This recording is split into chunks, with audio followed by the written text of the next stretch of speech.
일을 하다 다쳤다. 병원에서는 복숭아뼈 근처에 있는 정거비인데 완전 파열이라고 말했고 수술을 해야 된다고 했다. 절망적이고 기분이 우울했다.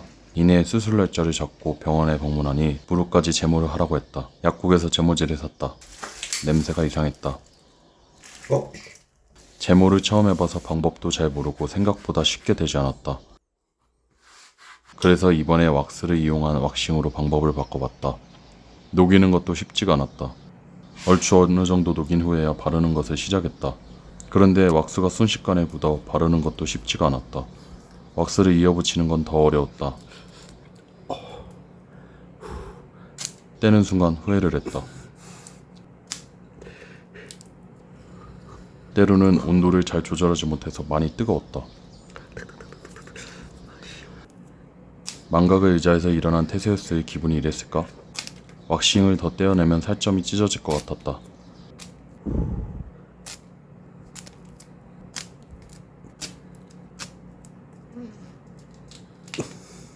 작은 부분은 잘 떨어지지도 않았다. 초등학교 청소 시간에 바닥에 붙은 오래된 껌을 떼는 기억이 났다. 그 시절 감정을 담아서 문지르다 보니 피가 났다. 아무튼 다 완성하고 나니 생닭 같았다. 살면서 병원에 처음 입원을 해봤다. 병원 침대는 생각보다 안락했다. 링거도 처음 맞아봤는데 움직이기 불편하고 손에 힘을 주면 피가 역류했다. 수술 시간이 되자 내 이름이 호명됐다. 환자 이송용 침대에 누웠는데 너무 차가워서 겁이 났다. 머리 위로 여러 개의 불빛이 지나고 수술실의 철문이 열렸다. 눈부신 여러 개의 조명이 날 비쳤고 선생님들은 내 이름과 생년월일을 물어본 뒤 마취를 시작하셨다. 나는 마취가 잘 안 될까봐 걱정했고 마취가 잘 됐는지 물어봤다. 수술이 끝났다고 하셨다. 수술이 끝나고 밤새 너무 아팠다. 하긴 칼로 몸을 헤집어 놓는데 아플 수밖에 없다. 링거의 약품 종류도 많이 늘어나 있었고 혈전 방지 기계도 계속 차고 있어야 했다. 회복 기간에는 할 게 딱히 없다. 나의 지난 백수 생활과 아주 비슷하다. 먹고 자고 놀고 싸고 그 와중에 병원 밥은 맛있어서 열심히 먹었다. 아직 발이 아프지만 휠체어를 탈 수 있을 정도까지 되었다. 기어 변속기를 바꾸고 운전하는 느낌이 든다. 발을 딛는 것이 너무 아파서 화장실을 가는 게 큰 일거리가 되었다. 사소한 것이 특별한 것이 되니까 아프지 않는 게 복이라고 생각이 들었다. 발을 붓기가 가라앉고 통증이 줄어들면 재활이 시작된다. 재활은 간단해 보이지만 발의 가동 범위를 늘려주는 중요한 운동이었다. 그리고 온열 치료와 전기 치료, 레이저 치료를 받으면 일과가 끝났다. 나머지 시간은 할 게 없어서 유튜브나 웹툰을 보다 보면 하루가 지나갔다. 약 3주가 지나면 발을 디뎌도 통증이 덜하고 두꺼운 붕대를 푸니 발이 가벼워졌다. 선생님께서는 보조기를 이용해보자고 말씀하셨다.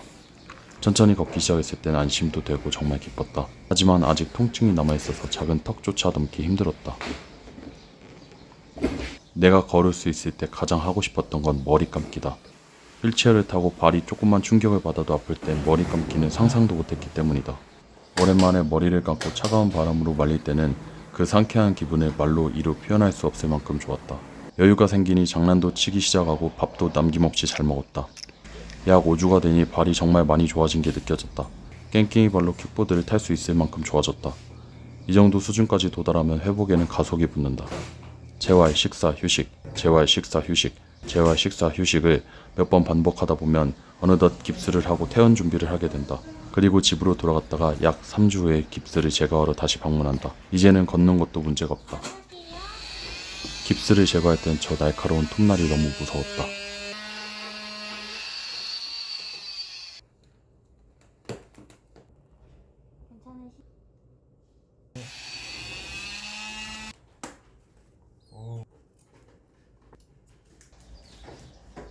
하지만 문제없이 깔끔하게 잘 수술을 마쳤다. 지금은 수술한 지 10개월이 됐습니다. 통증이나 부작용도 없고 바로 움직이는데 불편함도 없고 운동도 다 할 수 있습니다. 제가 수술을 처음 하다 보니 정보도 없고 후기도 없어서 이 영상을 만들 때 다치신 분들이 정보를 얻었으면 해서 후기를 말씀드립니다.